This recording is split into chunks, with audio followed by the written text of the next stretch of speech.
कि सबसे बड़ी समस्याओं में से एक अम्बेडकर भी थे। अंग्रेज तो थे ही थे। उनसे बड़ी समस्या ये है कि यार अंग्रेजों को भेजो ना, समाज क्यों बदल रहे हो। और अम्बेडकर साफ साफ कह रहे थे कि अगर मुझे अपने हित और देश के हित में चुनना हो तो देश का हित नंबर 1 पे है, पर यदि मुझे दलितों के हित और देश के हित में चुनना हो तो मैं दलितों के हित को प्राथमिकता पे रखूंगा। क्योंकि अगर अंग्रेज चले गए ऐसे ही तो यहां के सवर्ण हमें छोड़ेंगे नहीं, और दलितों की पराधीनता अंग्रेजों के आने से पहले ज्यादा थी, अंग्रेजों की उपस्थिति के समय कम पराधीनता थी। आपको गुस्सा तो आता होगा अम्बेडकर पे कई बार, क्या ये कैसा आदमी था, है ना, लेकिन आप तर्क सुनेंगे तो दंग रह जाएंगे। तर्क अच्छे हैं। और मजे की बात है कि भारत की संविधान सभा में अम्बेडकर जितनी पढ़ाई पूरी संविधान सभा में एक भी मेंबर ने नहीं कर रखी थी। केवल एक BN राव थे जो एडवाइजर थे, उनके पास ठीक ठाक पढ़ाई थी, उन्हें छोड़ दें, बाकी सब मिट्टी के मतलब पेंदे टाइप के थे, प्यादे थे उनके सामने। पढ़ाई लिखाई का जो लेवल अम्बेडकर साहब का है वो किसी का नहीं है।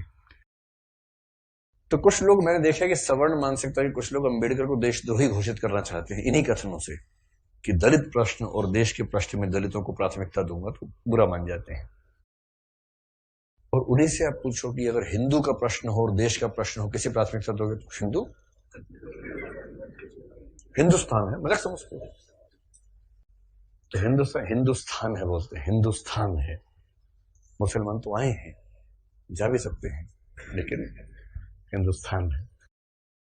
तो अंबेडकर उस समय पावरफुल हो चुके थे, और अंबेडकर को मैं तो बड़ा सलाम करता हूं इस सेंस में। आमतौर पर वंचित वर्ग में जब कोई पढ़ लिख लेता है ना, अपने वर्ग से कन्नी काट लेता है। रिजर्वेशन का सबसे बड़ा दुख ये है, रिजर्वेशन का सुख ये है कि वंचित वर्गों के लोग आने लगे हैं सत्ता में, और जैसे ही एक गांव से एक बच्चा, दलित बच्चा IAS बनता है ना, पूरा गांव IAS बन जाता है। आरक्षण के वित्तीय लाभ केवल उस व्यक्ति को मिलते हैं जिसको आरक्षण मिला है, पर सामाजिक राजनीतिक लाभ पूरे गांव, पूरे कुनबे, पूरे कस्बे, पूरे शहर को मिलते हैं। कि हमारे गांव का चंदू IAS बना है, और चंदू वर्ग में मान लीजिए SC या ST में आता है, उस दलित जाति के उस गांव के और आसपास के 100 गांव के सब व्यक्तियों के पास कॉन्फिडेंस आ जाता है। कुछ बिगड़ा, चंदू को फोन लगा दिया, चंदू बिटवा देखिए जरा। अब पुलिस वाले ने रोका, लाइसेंस के लिए, रुको रुको बात करवाते हैं, ऐसे करके कह रहे किसको फोन करो, चंदू को फोन करो। छोड़ दो कोई बात नहीं, आप जाओ, आप गाड़ी कैसे भी ले जाओ, सिर के ऊपर रख के ले जाओ, कोई बात नहीं, हम कुछ नहीं बोलेंगे। कॉन्फिडेंस लेवल बढ़ जाता है। एक रिजर्वेशन का फायदा ये होता है, आर्थिक फायदा नहीं होता, रिजर्वेशन आर्थिक मामला नहीं है, वो सामाजिक राजनीतिक समतलीकरण का मामला है, उसमें उसको देखना है। और अम्बेडकर ने, आजकल क्या होता है कि जो बच्चा IAS बनता है सबसे पहले कोशिश करता है कि उसकी जाति किसी को पता ना लगे कि वो रिजर्वेशन में है। और बहुत सारे लोग SC ST या OBC से रिजर्वेशन का लाभ लेकर अगर IAS बनते हैं तो कोशिश करते हैं कि शादी जैसे सवर्ण समाज में हो, क्योंकि IAS खुद एक जाति है, उस जाति में शादी कहीं भी हो सकती है, वहां जाति प्रथा बीच में नहीं आती है। ऐसी IPS भी एक जाति है जो IAS से नीचे की जाती है, लेकिन ठीक ठाक जाती है, वो भी अपने आप में ठीक ठाक जाती है। जैसे IAS पति IPS पत्नी, लोग कहेंगे हाँ ठीक है, IPS पति IAS पत्नी, तो लोग कहते हैं अच्छा चलो कोई बात नहीं ठीक है। इस तरह से मैनेज करते हैं, क्योंकि IPS नीची जाती है, IAS थोड़ी ऊंची जाती है, और IRS और बाकी सब तो बहुत ही नीची जाती हैं, और उसमें जो ग्रुप भी हैं वो तो शूद्र टाइप के माने जाएंगे कि ये तो बहुत ही नीचे के लोग हैं। बेशक UPSC ने सफलता दी हो, पर ये तो ये नहीं चलेंगे, इनके 10 नंबर कमाए से, इनको बाहर करो यहाँ से। एक प्रकार की जाति व्यवस्था वहां भी है। तो दलित चेतना जो अम्बेडकर की वजह से, अम्बेडकर का सम्मान क्यों करना चाहिए कि वो इतना पढ़ने लिखने के बाद भी चाहते तो वो भी एक शानदार जिंदगी जी सकते थे, उनको मिल ही रही थी भाई। वो PCS ऑफिसर थे बड़ौदा में, मजाक छोड़ना है, नागपुर में शायद। और जब नागपुर में वो सिविल सेवक बनकर आए, फेलोशिप वहीं से मिली थी पढ़ने के लिए, जब वापस लौटे तो उनको PCS अधिकारी बनाया गया। तो उनको कहा कि आप यहां रहना शुरू कीजिए और काम संभाल लीजिए। अब ये अम्बेडकर के सामने सबसे बड़ी समस्या, अगर आप उनकी कभी आत्मकथा पढ़े, मैं कैसे बना, हिंदी अनुवाद उसका ये है, उसमें प्रसंग है कि नागपुर में रहना है उनको, क्योंकि वो ऑफिसर हैं, उनको अपने रहने के लिए कमरा चाहिए या घर चाहिए, ढूंढ रहे हैं पूरे शहर में, कमरा ही नहीं मिल रहा। लोग पहले पूछते हैं जाति कौन सी है, वो बताते हैं कि महार जाति का हूं, तो भाई कमरा नहीं है हमारे पास, हम किसी दलित को कमरा देंगे ही नहीं अपना। ये 1920-30 के दौरान नागपुर शहर की बात है। फिर वो कह रहे कि कई कमरे खारिज होते गए होते गए होते गए। एक और घर में गए, एक कोई दूसरा ऑफिसर था, वो दिखा रहा था, दोस्त के रूप में हेल्प कर रहा था। तो वहां मालिक ने पूछा ही नहीं कौन सी जाति के हो, इन्होंने बताया भी नहीं, ढिंडोरा क्यों पिटेंगे। उससे पूछा नहीं, उन्होंने बताया नहीं, कमरा मिल गया, रहने लग गए। और फिर वो देखते हैं कि एक दिन अचानक सुबह उठा तो बहुत शोर मचा हुआ था, मुझे लगा पता नहीं क्या हो गया। खिड़की से नीचे देखा तो हजारों की भीड़ हाथ में डंडे भाले हथियार लेके खड़ी हुई थी। उनको पता लग गया था कि एक दलित आदमी इस घर में रहता है और वो भीड़ मेरा कत्ल करने के लिए आई थी।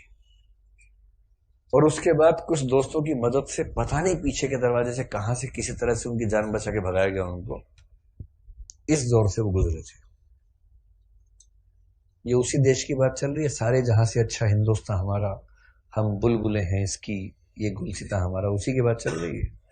किसी और देश, पाकिस्तान की बात नहीं चल रही है, उसमें पाकिस्तान था ही नहीं, पाकिस्तान पेट में था उस समय।